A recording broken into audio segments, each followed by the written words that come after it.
The mining colony of Virgon 7 was not a place where heroes were born. It was a place where people came to work, suffer, and eventually die under the crushing weight of alien rule. Day One knew this better than most. He had spent 5 years keeping the ancient refinery machines running, his hands always covered in grease, his mind always focused on the next repair. The Valerian Empire owned everything on this rock, including the humans who worked here. The day started like any other. Day One was elbow-deep in a broken hydraulic press when the alarms began screaming. He pulled himself out from under the machine and wiped his hands on his already dirty coveralls. Through the grimy windows of the refinery, he could see something falling from the sky. It was not a normal landing. The ship was spinning, trailing smoke and moving far too fast. The impact shook the entire building. Day One grabbed onto a support beam as tools fell from shelves and workers shouted in panic. The crash site was less than half a mile away, near the eastern edge of the colony. Within minutes, Valerian guards were running toward their vehicles, weapons drawn, faces tight with fear. Day One had never seen them afraid before. He should have stayed in the refinery. He should have gone back to work and pretended nothing happened. That was how humans survived under Valerian rule. Keep your head down, do your job, and never get involved in their business. But curiosity was a powerful thing, and Day One found his feet carrying him toward the crash site instead of away from it. The transport ship had carved a deep trench in the red dirt.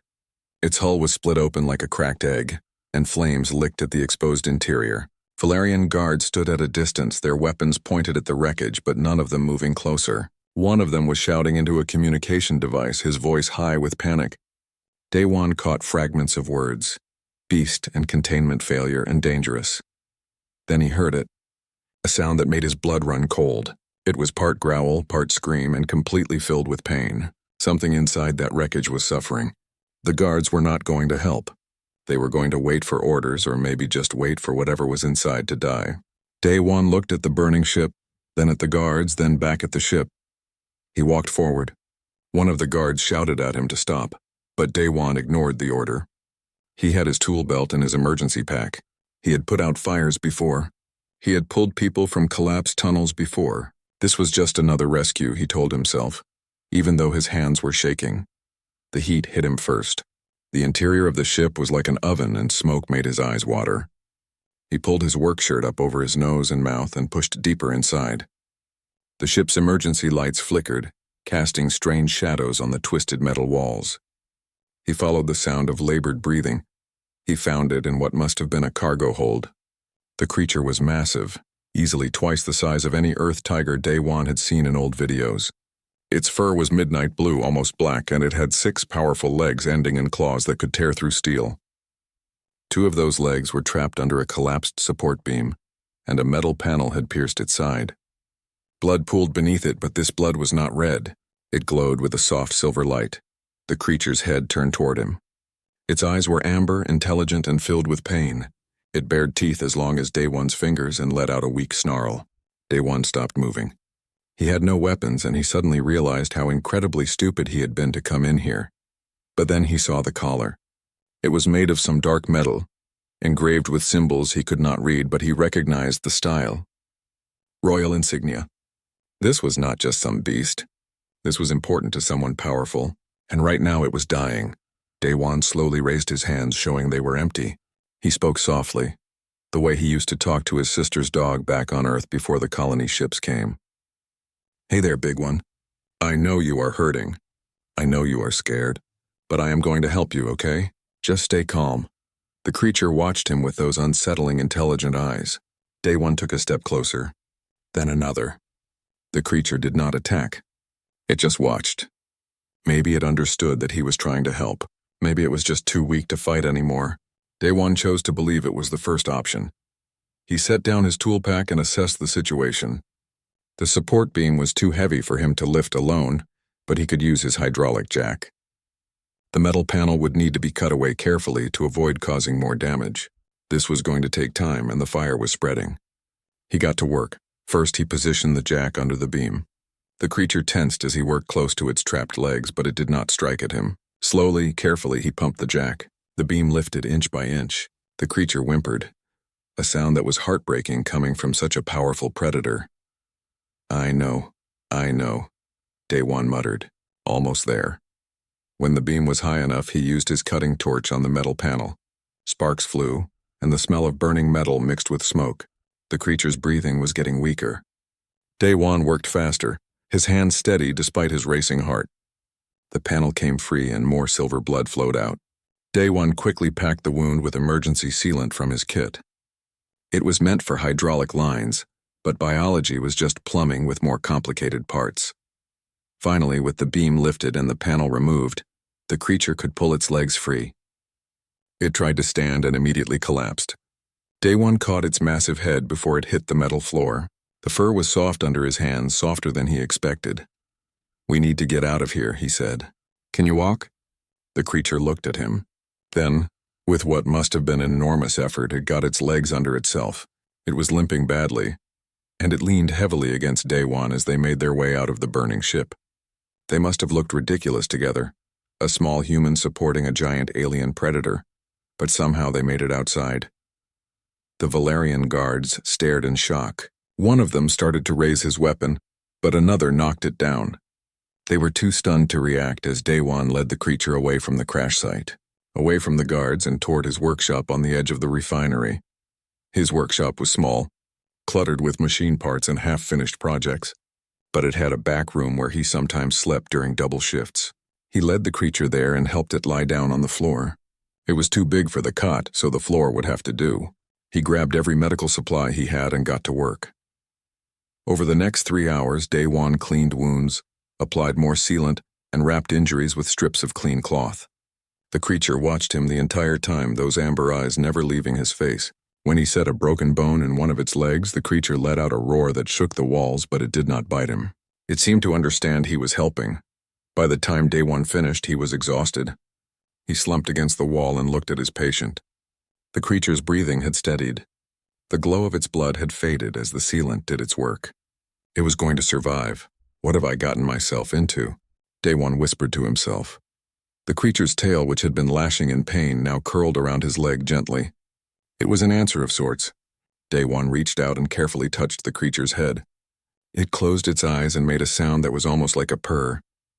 Outside he could hear vehicles and shouting. The Valerians would come looking. They would want their beast back. Day-Wan looked at the collar around the creature's neck and noticed the small blinking light embedded in the metal, a tracking device. Of course, he had two choices.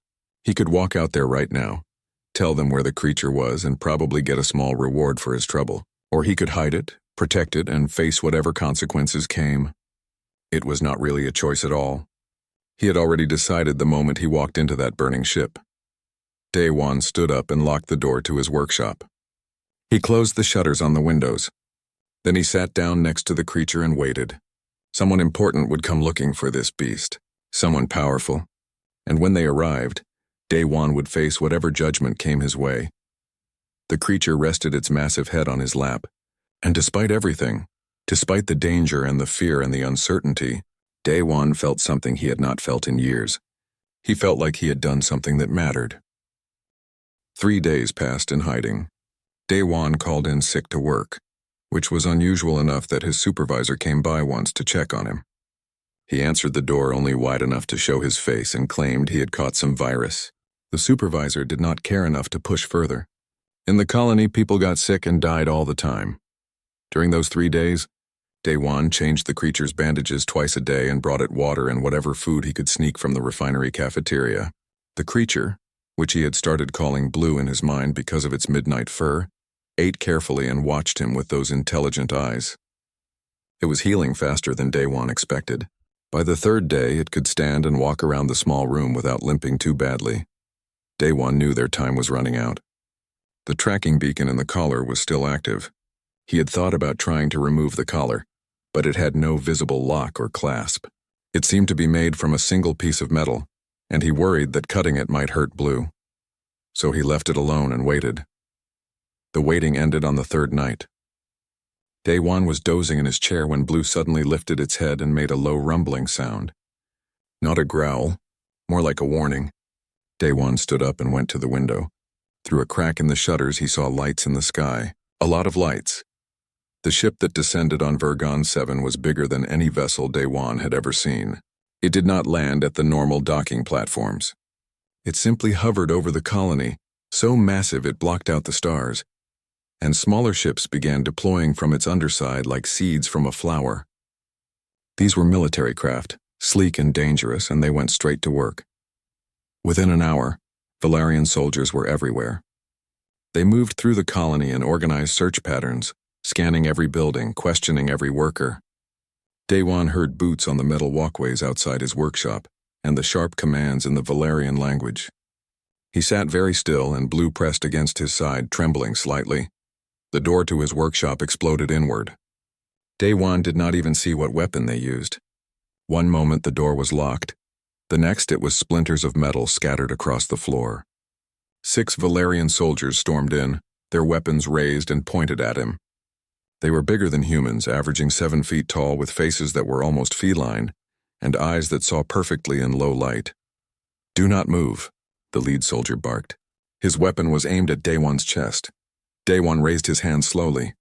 "I am not armed. I am not a threat." The soldiers moved through his workshop quickly, their movements precise and professional. One of them kicked open the door to the back room. There was a moment of silence, then a sharp whistle. "We found it! The beast is here!" All 6 soldiers converged on the back room. Daewon stood up, hand still raised, and followed them. What else could he do? Blue was standing in the corner, fur raised, teeth bared, looking every bit the dangerous predator these soldiers expected. But when Blue's eyes found Daewon, the aggressive posture softened slightly. "Step away from the creature, human," the lead soldier ordered. Daewon took a step forward instead. "It is hurt. I have been treating its injuries. It needs rest and proper medical care. You dare give orders about royal property?" The soldier's weapon did not waver. "You should be executed for touching it. Royal property." So Daewon's guess had been correct. Blue belonged to someone important. Before he could respond, one of the other soldiers spoke into a communication device, his voice tight with urgency. "My queen, we have located Vix. The creature is alive but in the possession of a human. Should we neutralize the human?" Daewon's mouth went dry. Queen. They had called someone queen, and that someone was coming here to his workshop, to this nowhere colony on the edge of space. His hands started to shake, but he kept them raised. The soldier listened to his device, then nodded sharply. "Understood. We will wait." He looked at Daewon with cold eyes. "You are lucky, human. Her Majesty wants to see you alive." For now, they waited. The soldiers did not lower their weapons, and Daewon did not lower his hands. Blue stayed in the corner, watching everything, and Daewon could feel the tension in the creature's body. If the soldiers tried to hurt him, he had no doubt Blue would attack, injuries or not. The thought was both comforting and terrifying. When Queen Hayrim entered the workshop, it felt like the air itself changed. She was tall even by Valerian standards, her posture radiating authority and power. Her fur, visible on her arms and face, was a rich golden color, and her eyes were a striking green that seemed to see everything at once. She wore armor that was both functional and beautiful, marked with symbols of rank that even Daewon recognized. Behind her came more soldiers and several individuals in elaborate robes who were probably advisors or nobles.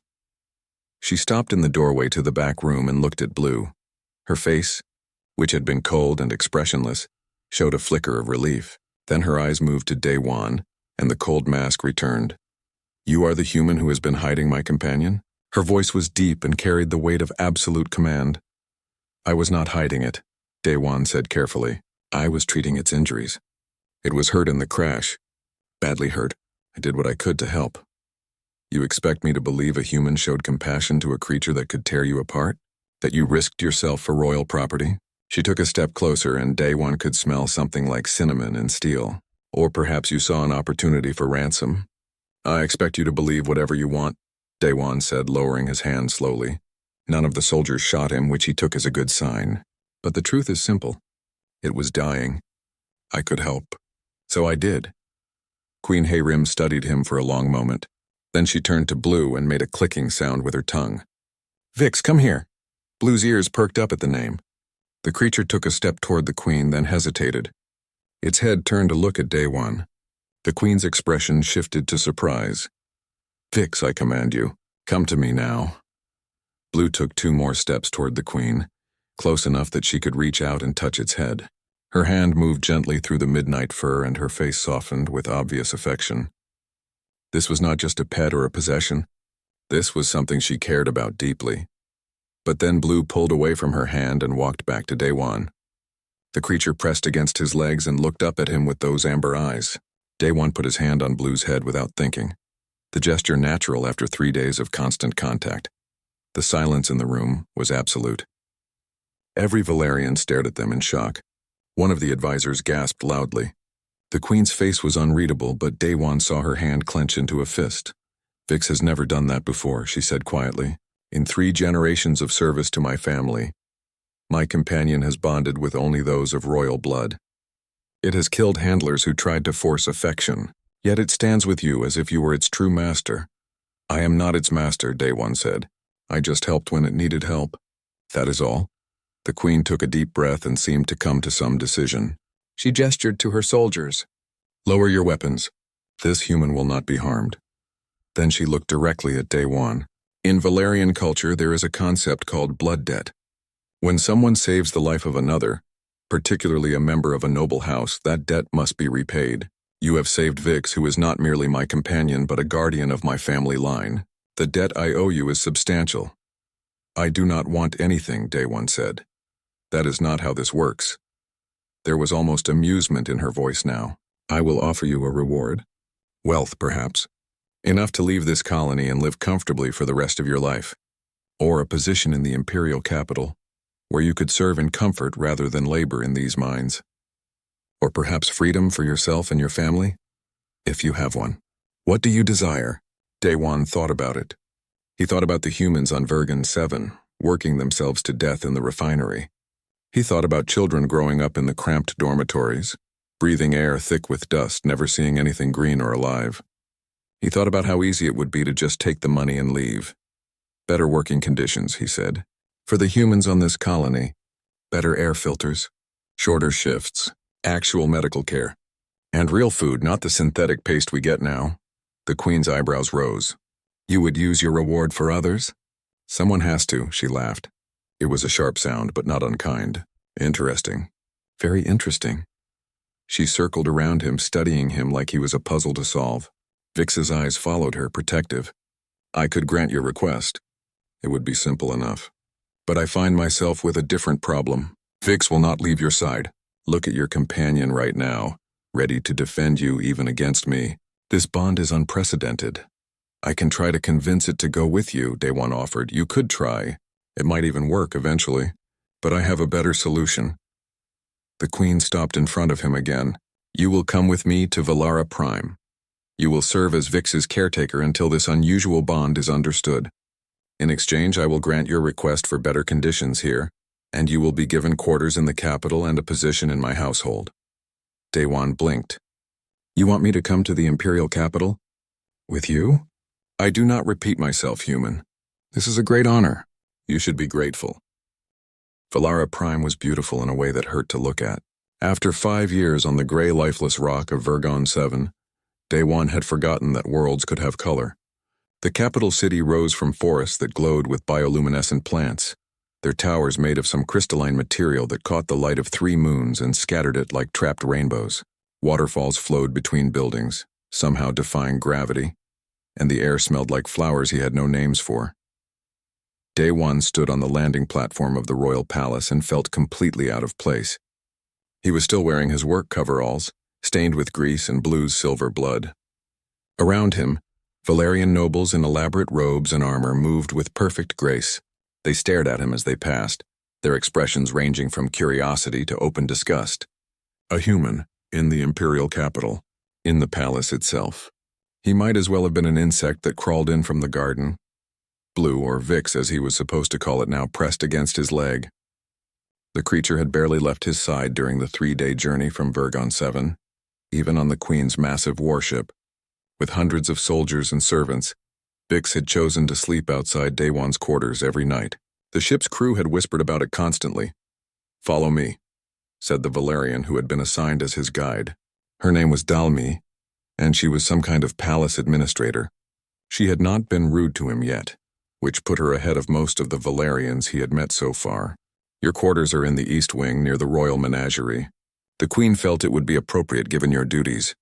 The palace was enormous, They walked through corridors lined with art that was probably worth more than Daewon would earn in 100 lifetimes. Valerian guards stood at regular intervals, their eyes tracking him as he passed. Some of them had their hands on their weapons. The message was clear. You are being tolerated, human, but you are not welcome. His quarters were actually nice, which surprised him. A bedroom with an actual window overlooking the glowing forests. A small bathroom with running water that did not taste like metal. And a sitting area with furniture that was clearly designed for someone larger than him.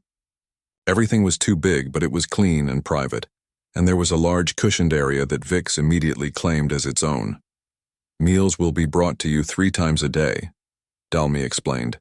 You are expected to care for Vix's needs, attend when the Queen summons you, and otherwise stay out of the way. Do you understand? Stay out of the way. Got it. Dalmi's tail, which Daewon was learning to read as an indicator of mood, twitched with irritation. I would also advise you to avoid wandering the palace alone. Many here are not pleased by your presence. Accidents can happen. Is that a threat or a warning? A warning. If I wanted to threaten you, I would be much more direct. But there was something almost like concern in her eyes. You saved the Queen's companion.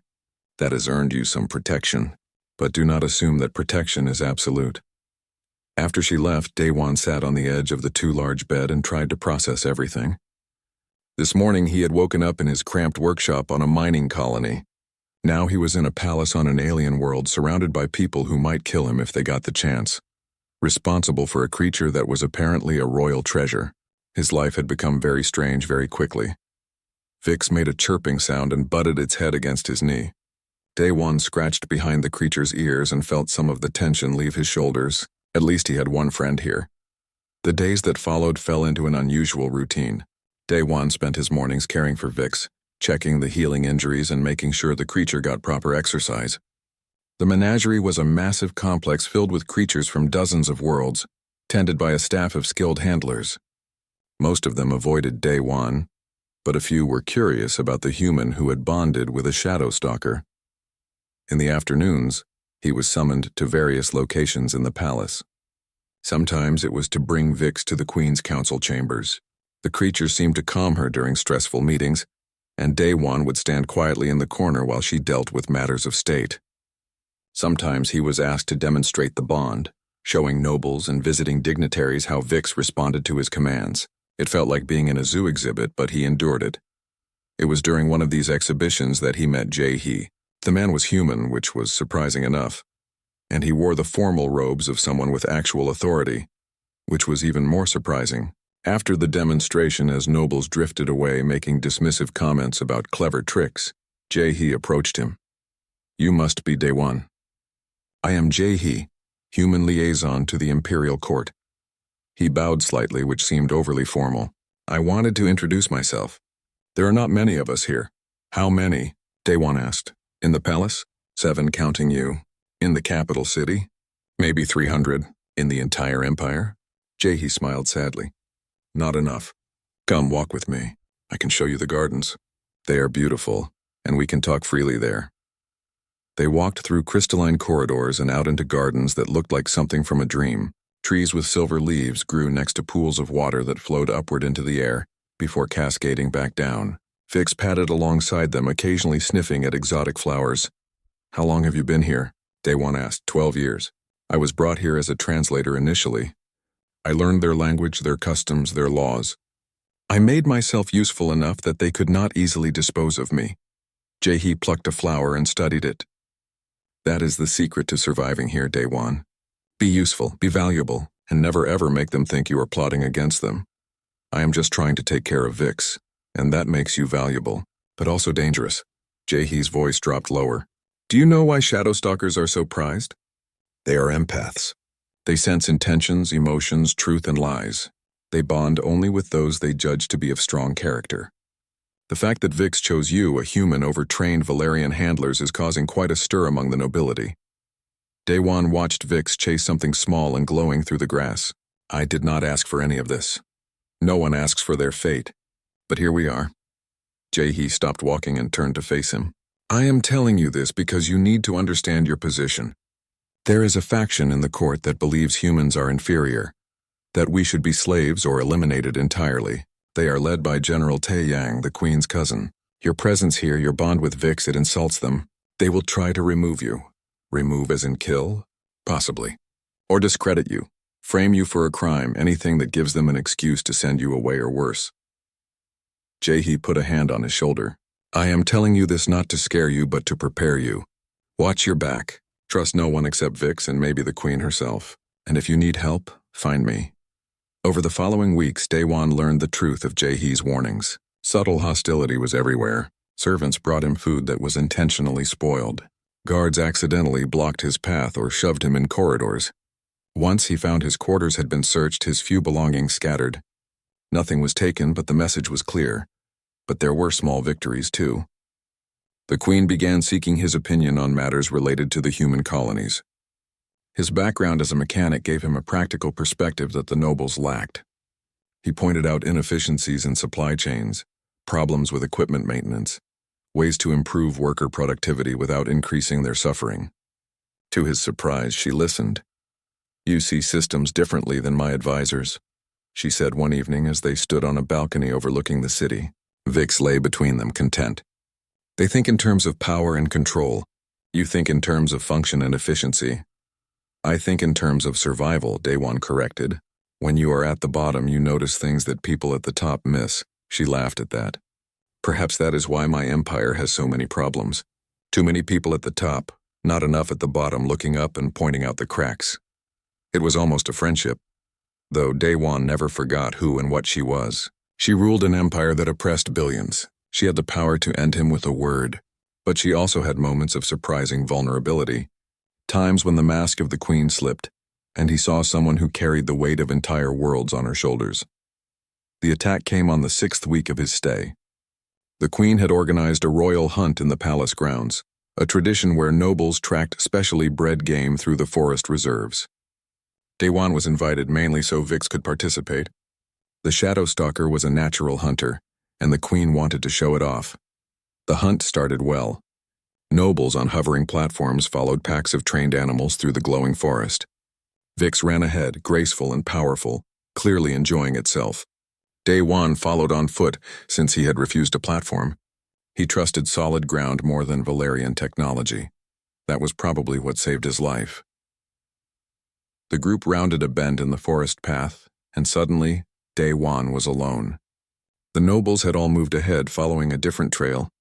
Even Vix had run out of sight, chasing something through the undergrowth. He was isolated, surrounded by trees with no witnesses. The 3 war beasts came from different directions. They were smaller than Vix, but built for killing, with armored hides and jaws that could crush bone. Recovery took 2 weeks. The war beast's claws had torn through muscle and scraped bone, and even with advanced Valerian medicine, healing was slow. Daewon spent most of that time in his quarters, his leg wrapped in bandages that glowed softly as they worked. Vix never left his side, sleeping across the foot of his bed and growling at anyone who came too close except for the medical staff and Jae-hee. The Queen visited 3 times. Each visit was brief and formal, with guards always present, but Daewon could see the anger in her eyes. She had launched an investigation into the attack, but so far, nothing concrete had been found. The handler who released the war beast had disappeared. The nobles who might have ordered it all had perfect alibis. Someone was protecting the conspirators. This is politics, Jae-hee explained during one of his visits. He brought food that he had personally prepared, not trusting the palace kitchens. In the court, you can know who tried to kill you and still be unable to touch them. Power protects power. That is a terrible system, Daewon said. It is the system we have. Jae-hee sat down carefully, always watching the door.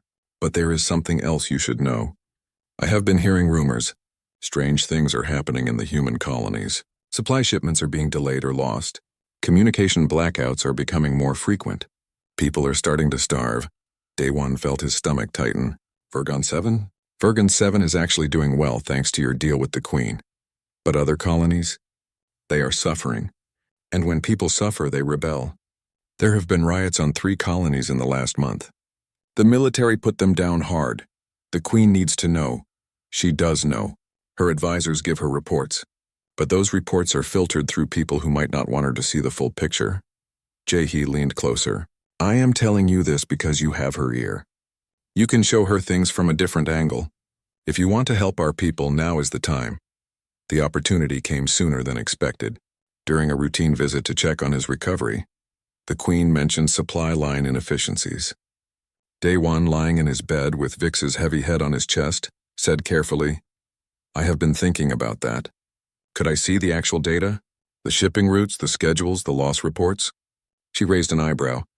"You want to review Imperial logistics? You are a mechanic, not an administrator.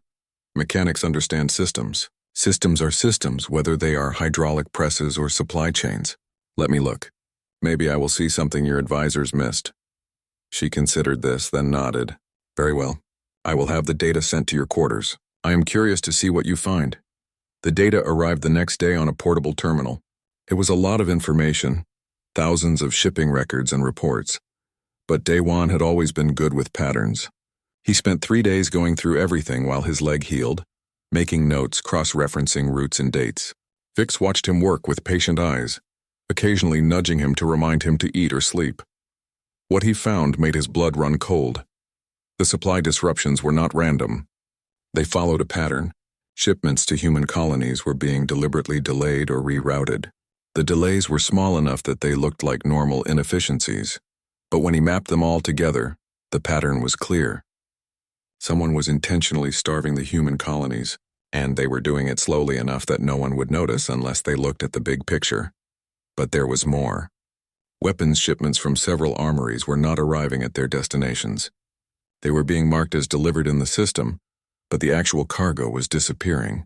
Communication satellites near human colonies were failing at a rate 3 times higher than the Empire average. These things together painted a disturbing picture. Someone was preparing for something.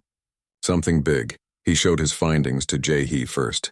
The other human went pale as he reviewed the data. "This is treason." This is someone preparing the conditions for a massive uprising, so they can then justify a military response. If the colonies rebel, the military can step in and crush them, and whoever is behind this can use the crisis to gain power. We need to tell the Queen. We need proof of who is behind it. Right now, all we have is evidence that something is wrong. We need to know who. They worked together carefully, knowing that whoever was behind this had resources and power. They looked at who had authority over the supply routes, who controlled the armories, who had access to the satellite networks. The circle of suspects was small, but every name on it was dangerous. General Tai Yang appeared on every list. "Of course," Jae-hee said bitterly. "The Queen's cousin, the one who commands half the military, the one who has been calling for harsher treatment of human populations for years. He wants a crisis so he can be the solution. We need more than suspicion," Day One said. "We need evidence he cannot deny." Finding that evidence became their obsession. Jae-hee used his network of contacts, the few humans scattered throughout the Empire who served as his eyes and ears. Day One used his access to the Queen, carefully asking questions and gathering information without revealing what he suspected. Vix helped too in its own way. Shadow stalkers could sense deception, and when certain nobles came near, the creature would growl softly. It was not evidence, but it was confirmation. The breakthrough came from an unexpected source. One of the menagerie handlers, a young Valerian named Bora, approached Day One evening. She was nervous, her tail twitching constantly, but she handed him a data chip. "My brother works in the Imperial Communications Center," she said quietly. "He found this and did not know what to do with it. But everyone knows you are trying to help. So I am giving it to you. If anyone asks, you did not get it from me." The data chip contained encoded transmissions between General Tai Yang and extremist military commanders. They were careful speaking in coded language, but the meaning was clear. The general was coordinating the supply disruptions. He was planning to let the human colonies descend into chaos, then use military force to restore order. Once he had proven the current government was too weak to handle the crisis, he would move against the Queen herself. It was a coup, a carefully planned, methodical coup that would cost millions of lives and might succeed. Day One took the evidence directly to the Queen. He found her in her private study, reviewing reports, Vix sleeping at her feet as he often did now when Day One was not around. The creature looked up when he entered, tail swishing with happiness, and the Queen smiled at the display of affection before seeing his face. "What is wrong?" she asked immediately. He gave her the data chip and his analysis. Then he waited while she reviewed everything. He watched her expression shift from curiosity to disbelief to cold fury. When she finally looked up, her eyes were harder than he had ever seen them. This is treason of the highest order. If this information is accurate, Taiyang is planning to overthrow me and slaughter millions of humans in the process. She stood up and paced, her movements sharp with anger. But the problem is that he commands the loyalty of too many military units. If I move against him directly, it could trigger the very civil war he wants. Half my military might follow him. Then what do? We need irrefutable proof. Something so clear that even his supporters cannot deny it. Something that turns public opinion against him before he can act. She turned to look at him. The evidence you found is good, but it is just communications. He will claim they were faked or taken out of context. We need access to his primary data stores, his real records, the ones he keeps at his fortress. Daewon's leg was barely healed, but he knew what was coming before she said it. You want me to go there? I want you to volunteer. I cannot order you to do this. The fortress on Valara 3 is Taiyang's stronghold. It is heavily guarded, and if you are caught, I cannot save you. He will kill you immediately. She paused, and for the first time since he met her, she looked uncertain. But you are still registered in the Imperial systems as maintenance personnel. You could access areas that soldiers could not, without raising immediate alarm. And with Vix's abilities to sense deception and danger, you would have an advantage no one else has.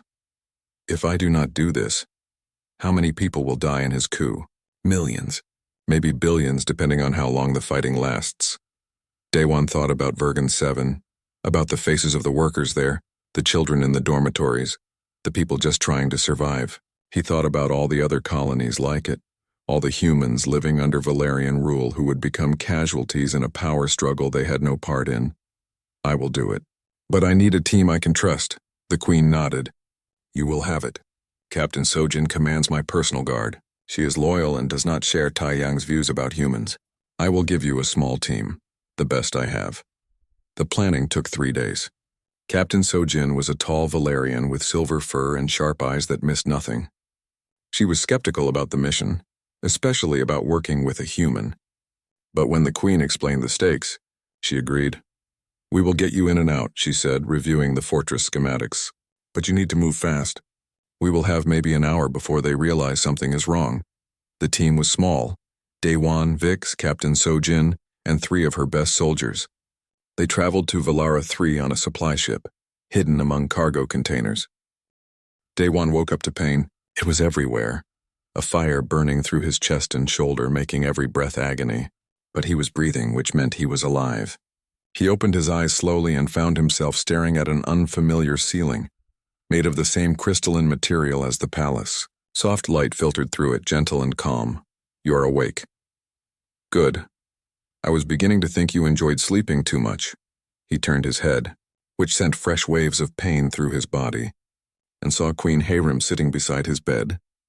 She looked tired, her usually perfect posture slightly slumped, and there were dark circles under her eyes. How long had he been unconscious? Vix, he managed to croak out. His throat was dry and his voice was rough. The Queen's expression softened. Your companion is alive, barely. The creature took 14 shots and still tried to protect you even while dying. It is in surgery now. My best medical team is working to save it. She paused. Sojin did not make it. She died protecting you. Her sacrifice will be honored. Daewon closed his eyes.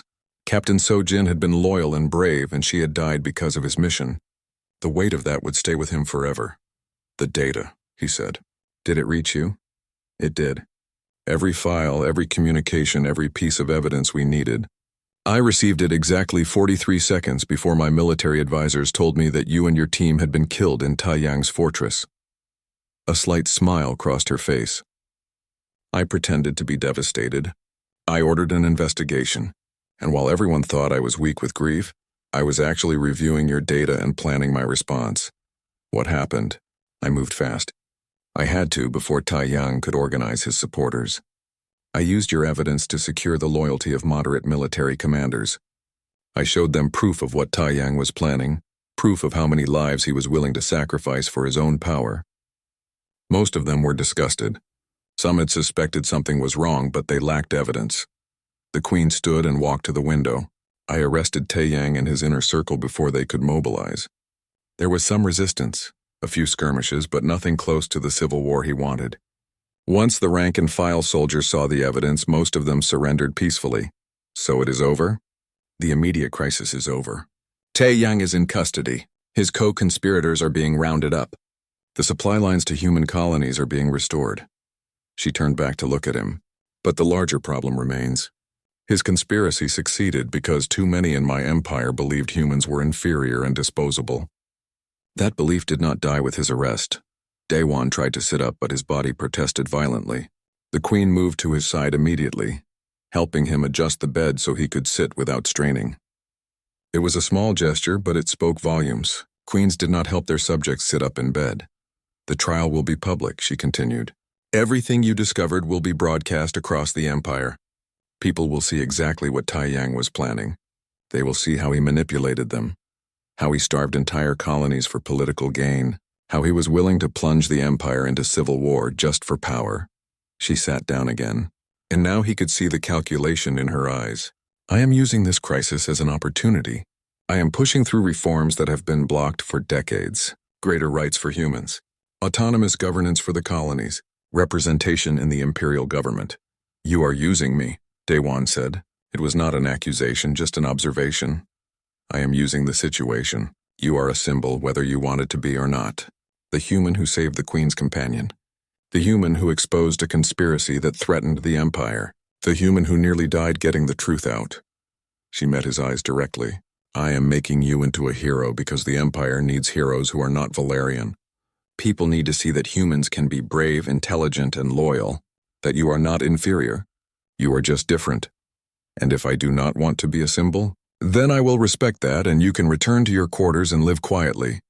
But I think you are better than that. I think you care about those people in the colonies.